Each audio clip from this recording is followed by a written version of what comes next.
در موج برنامه اطلاعاتی خبر.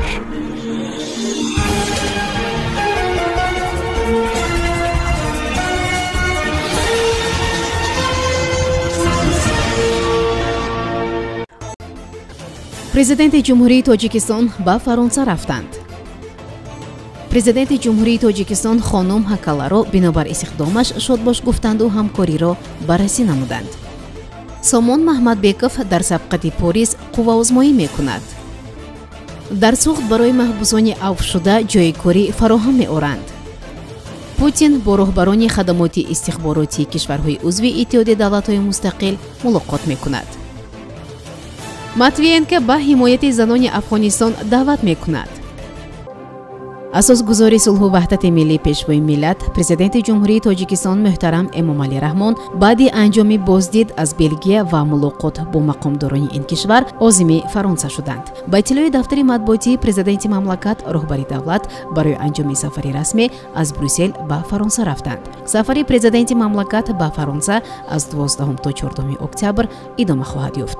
интизор меравад ки президенти ҷумҳурии тоҷикистон муҳтарам эмомалӣ раҳмон бо ҳамтои фаронсавии худ эммануэл макрон масоили гуногун аз ҷумла вазъи афғонистону амнияти минтақаро баррасӣ намоянд. зимни ин сафар дар порис роҳбари давлат дар баробари мулоқотҳои сатҳи баланд инчунин дар ифтитоҳи намоиши нигораҳои таърихии тоҷикистон кишвари дарёҳои тиллоӣ дар осорхонаи ҳунарҳои осиёӣ гиме ва чорабиние бахшида ба рӯзи фарҳанги тоҷикистон дар дафтари юнеско иштирок хоҳанд кард. президенти ҷумҳурии тоҷикистон муҳтарам эмомалӣ раҳмон нахуст бо хонум тери ҳакала намояндаи махсуси иттиҳоди аврупо оид ба осиёи марказӣ густариши ҳамкориҳоро баррасӣ карданд. роҳбари давлат нахуст хонум тери ҳакаларо барои истихдомаш ба вазифаи намояндаи махсуси иттиҳоди аврупо оид ба осиёи марказӣ шодбош гуфта ҳамкорӣ дар соҳаҳои сиёсӣ, иқтисодӣ ва фарҳангиро баррасӣ карданд. тибқи иттилои дафтари матбуотии президенти мамлакат ҷонибҳо изҳор доштанд ки таҳкими ҳамкорӣ дар самти мубориза бо таҳдидҳо ва хатарҳо аз масоили асосии робитаҳои дуҷониба мебошанд. дар ин мулоқот аз муколамаи мунтазами сиёсӣ дар сатҳи олӣ ва ҳамкорӣ дар бахши таъмини амният изҳори қаноатмандӣ карда шуд. ҷонибҳо дар ҷанбаи сиёсӣ аз ҳамкорӣ бо муваффақияти сохторҳои байни тоҷикистон ва иттиҳоди аврупо ёдовар шуданд. пешвои миллат иброз доштанд ки тоҷикистон барои ҳамкории зич бо кишварҳои иттиҳоди аврупо дар соҳаи тиҷорат ва истеҳсолоти саноатӣ, иқтисоди рақамӣ ва инноватсия, таъмини амнияти озуқаворӣ ва энергетикӣ омода аст. инчунин зикр шуд ки тоҷикистон бо дар назар дошти решаҳои умумӣ ва робитаҳои таърихан муқарраршудаи халқҳои осиёи марказӣ ба рушди минбаъдаи ҳамкорӣ дар дохили минтақа афзалият медиҳад. пурзӯр кардани иқтидори дифоӣ дар сарҳади тоҷикистону афғонистон ба хотири таъмини амният дар минтақа аз мавзӯъҳои дигари меҳварии мулоқот буд. ба иттилои дафтари президенти мамлакат тери ҳакала нақши тоҷикистонро дар ҳалли масъалаҳои вобаста ба об ва рафъи оқибатҳои тағйирёбии иқлим, ташаккули иқтисоди сабз муҳим арзёбӣ кард. сомон маҳмадбеков дар шаҳри пориси фаронса дар сабқати ҷаҳонӣ қувваозмоӣ мекунад. хабар медиҳад федератсияи ҷудои тоҷикистон. гуфта мешавад ки озмун аз 16 то 17 октябр баргузор мешавад. дар ин чорабинӣ ширкати 301 варзишгар аз ҷумла 177 мард ва 124 зан аз 48 кишвари дунё дар назар аст. дар мусобиқаи Paris Grand Slam 2021 ҷумҳурии тоҷикистонро варзишгари шинохта сомон маҳмадбеков дар вазни 73 килограмм намояндагӣ мекунад. ёдовар мешавем ки сомон маҳмадбеков иштирокчии мусобиқаҳои сатҳи ҷаҳонӣ аврупоӣ ва осиёӣ буда нахустин чемпиони ҷудои ҷаҳон миёни ҷавонон аз тоҷикистон мебошад. масъулони идораи шуғли аҳолӣ дар вилояти суғд мегӯянд барои маҳбусони авфшуда ҷойи корӣ фароҳам меоранд. шер муҳаммад нодирӣ сардори раёсати агентии меҳнат ва шуғли аҳолӣ дар вилояти суғд изҳор дошт ки ҳоло рӯйхати 560 нафарро дастрас намудааст ки бар асоси қонуни авфи имсола аз маҳбас озод шуданд. нодирӣ таъкид намуд ки барои бо шуғл фаро гирифтани авфшудаҳо корбарӣ мекунанд.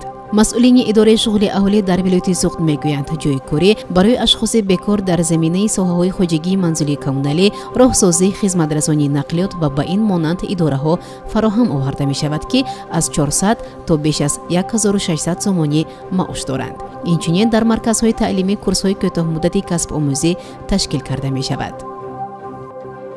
ҳайати мақомдорони амниятию истихборотии тоҷикистон дар Москав қарор дошта, мулоқоташон бо Владимир Путин дар назар аст. Владимир Путин, президенти Федератсияи Русия, бо сарони хадамоти махсуси Тоҷикистон, O'zbekiston, Qozog'iston, Qirg'iziston, Озарбойҷон, Арманистон, Беларус ва Туркманистон мулоқот мекунад.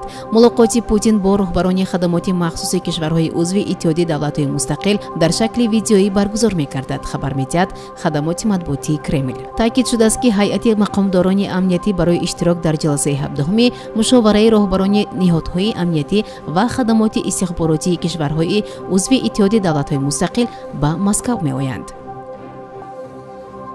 Валентина Матвиенко гуфт ки дар муколама бо Толибон пеш аз ҳама вазъи занони Афғонистонро ба назар гирифтан лозим аст. раиси шӯрои Федератсияи Русия Валентина Матвиенко бар ин назар аст ки ҷаҳон бояд аз ҳуқуқи занони Афғонистон дифоъ кунад. Сиёсатмадор дар ин бора дар шабакаи телевизионии Россия-24 суҳбат кард. Матвиенко бар ин бовар аст ки ҷомеаи ҷаҳонӣ бо назардошти вазъи занони Афғонистон имкони ҳамкорӣ бо намояндагони Толибонро баррасӣ хоҳад кард. ҳама дар навбати аввал занон аз рушди минбаъдаи вазъ дар Афғонистон нигаронанд. ёдовар мешавем ки пас аз ба сари қудрат омадани Толибон дар зиндагии занони оддии афғон дигаргуниҳои бузург ба амал омад. онҳо дубора либосҳои сиёҳро ба бар карданду рӯйҳояшонро пӯшониданд. бисёр занони афғон маҷбур шуданд ки бинобар қоидаҳои Толибон корашонро тарк кунанд. масалан, ҳузури занон дар муассисаҳои давлатӣ ва донишгоҳҳо тавсия дода намешавад. сомиёни азиз, ин буд барномаи иттилоъоти хабар. То барномаи дигар танҳияту хонобод бошед. барномаи иттилоъоти хабар аз рӯйдодҳои Тоҷикистон, минтақа ва ҷаҳон огоҳ бош.